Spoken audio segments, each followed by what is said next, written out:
Buzz. Le Buzz Bourgogne-Franche-Comté. Fréquence Plus met la lumière sur vous qui faites vibrer la région. Fréquence Plus. Lumière sur le festival Outdoor, les grandes heures nature dans le Grand Besançon dans le Doubs. Cette année, ce rendez-vous devenu incontournable se tiendra les 13, 14 et 15 juin.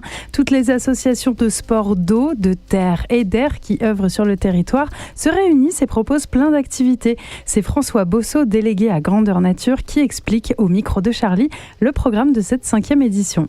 Alors, quel sera le programme de cette nouvelle édition ? On reconduit les choses qui ont fait le succès du Festival Grandeur Nature. Il y a l'Equiden du vendredi soir qui est ce grand marathon relais dont un certain nombre d'inscriptions sont déjà complètes.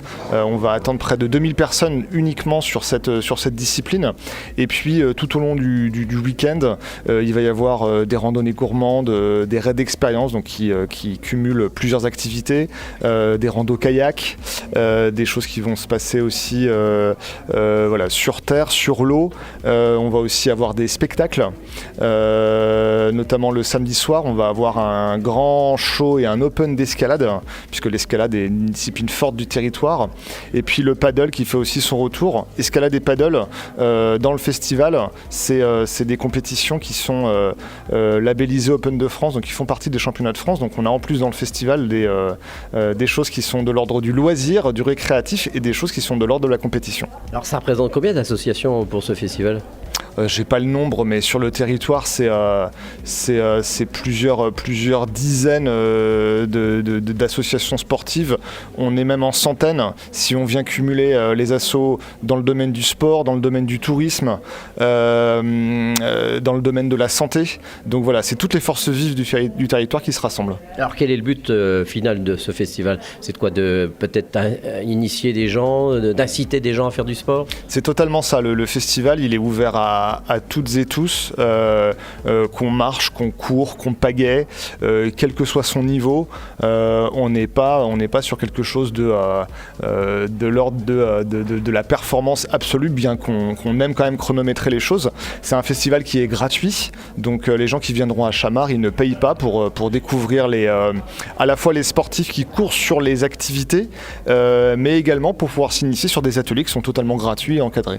Alors est-ce qu'il faut être du Grand Besançon pour venir à ce festival ? Pas du tout, et année après année, on est très content de voir dans les inscriptions sportives des gens qui viennent de toute la France. On a des gens de Savoie, des gens plus à région Alsace-Lorraine. Paris aussi commence à être dans les inscriptions sportives. Et puis on est à la mi-juin, donc ça attire aussi tout un public touristique qui voit que ça bouge du côté de Chamard et qui voit beaucoup de bateaux sur l'eau. Alors ça intrigue. Donc on a une population qui est très variée sur le festival. Alors vous avez dit il y a des choses qui sont déjà complètes, mais est-ce qu'on peut encore s'inscrire dans des activités ? On peut encore s'inscrire, on peut encore courir sur l'Equiden, notamment dans la petite nouveauté qui est le challenge des communes. On a déjà 14 communes du Grand Besançon qui sont inscrites. Moi je fais partie de l'équipe de Besançon et on compte bien gagner d'ailleurs dans ce challenge. Donc on peut encore constituer son équipe sur sa commune. On peut encore aussi constituer son équipe dans son entreprise pour le challenge inter-entreprise. Et puis il y a encore de la place sur le vélo, il y a encore de la place sur la rando-kayak. Voilà, il y a encore de la place. Et c'est ouvert à tout âge ? Ouvert à tout âge, toute discipline. Alors à tout âge, ça dépend sur des choses qui vont se passer sur l'eau ou sur des raids d'expérience où là il y a la nécessité d'un âge minimum, mais ça vient quand même balayer une grande classe d'âge. Alors pour finir, Besançon et le Grand Besançon, ça reste très sportif, une ville sportive. C'est une ville qui est très sportive et ce baromètre qui est Grandeur Nature, il le démontre. On attend près de 25 000 personnes sur le seul site de Chamard. On va dépasser les inscriptions sportives. Elles vont 2 fois plus vite que l'année dernière. Là, on a déjà passé, je reprends mes petits papiers, mais on a passé déjà la barre des 2500 inscrits sportifs. Donc c'est énorme. On vient de laisser le Trail des Forts et ses milliers de sportifs. On enchaîne sur Grandeur Nature. La dynamique ne s'interrompt pas. Elle ne s'interrompt pas et elle continue. C'était François Bosso, délégué à Grandeur Nature, au micro de Charlie. C'était le Buzz Bourgogne-Franche-Comté. Fréquence Plus met la lumière sur vous qui faites vibrer la région. Fréquence Plus.